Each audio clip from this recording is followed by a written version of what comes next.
Assalamualaikum warahmatullahi wabarakatuh. Perkenalkan, nama saya Ismi Nur Hikmah. Saya dari Prodi S1 Kesehatan Lingkungan dengan NIM 281613148. Di sini saya akan menceritakan biografi dan gaya kepemimpinan seorang Nelson Mandela.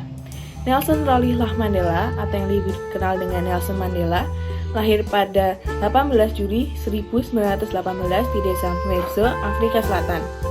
Ayahnya merupakan kepala suku dan ibunya merupakan istri ketiga. Ia memiliki 12 saudara dan ia merupakan putra terakhir.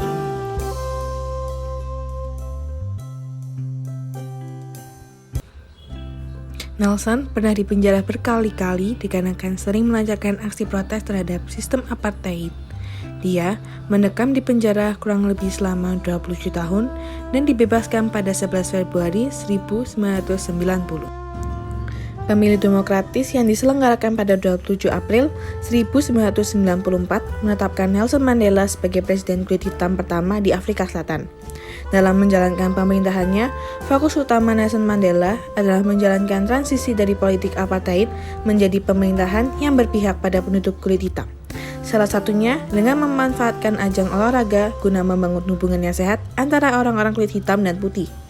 Sementara dari aspek ekonomi, Mandela menjalankan berbagai program pembangunan seperti pembukaan lapangan kerja baru, penyediaan layanan kesehatan yang layak, perbaikan pemukiman, dan sebagainya. Walau memiliki berbagai program positif, ada pula pihak-pihak yang kurang puas terhadap kepemimpinannya. Masa jabatan Nelson Mandela sebagai presiden berakhir pada bulan Juni 1999. Pada masa pensiun, dia aktif melakukan berbagai aktivitas sosial melalui yayasan yang didirikannya. Pada tahun 2004, Nelson Mandela mengumumkan bahwa dirinya mundur dari kehidupan publik.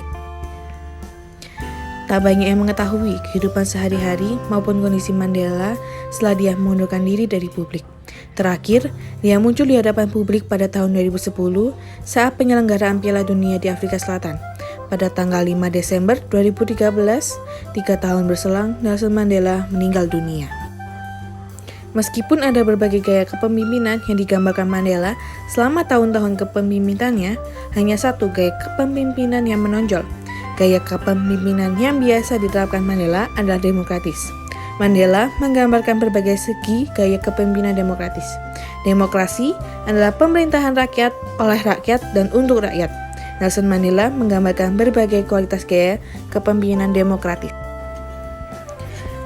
Nelson Mandela menunjukkan inisiatifnya untuk membantu dan membimbing orang-orang lain dalam kepemimpinannya.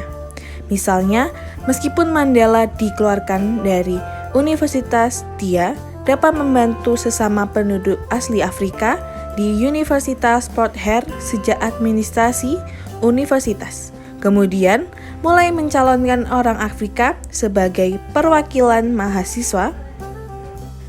Gaya kepemimpinan demokratik Mandela juga muncul melalui upayanya mencari pendapat orang lain, khususnya tentang apartheid. Misalnya, Nelson Mandela menginap keluar dari Afrika Selatan dan melakukan perjalanan ke berbagai belahan dunia untuk meminta dukungan melawan apartheid. Mandela mencari dukungan dari para pemimpin Afrika, Inggris, Aljazair, Kenya, dan Tanzania. Mandela juga meminta pendapat Perserikatan Bangsa-Bangsa tentang pencarian kebebasan Afrika Selatan. Selain itu, Mandela membentuk slogan bangsa pelangi untuk menampung semua orang dari semua ras, termasuk mereka yang menindasnya. Mandela melanjutkan untuk membentuk gerakan penyembuhan dan rekonsiliasi nasional yang didukungnya. Gerakan itu bertujuan untuk mendamaikan semua orang Afrika Selatan. Perjuangan Mandela untuk demokrasi dan pembunuhan kehendak mayoritas juga terlihat dalam upayanya mendamaikan Libya dengan seluruh dunia. Sebelum saya mengakhiri pembahasan tentang biografi dan gaya kepemimpinan seorang Nelson Mandela, izinkan saya menyampaikan quotes menarik dari Nelson Mandela. Education is the most powerful weapon which you can use to change the world.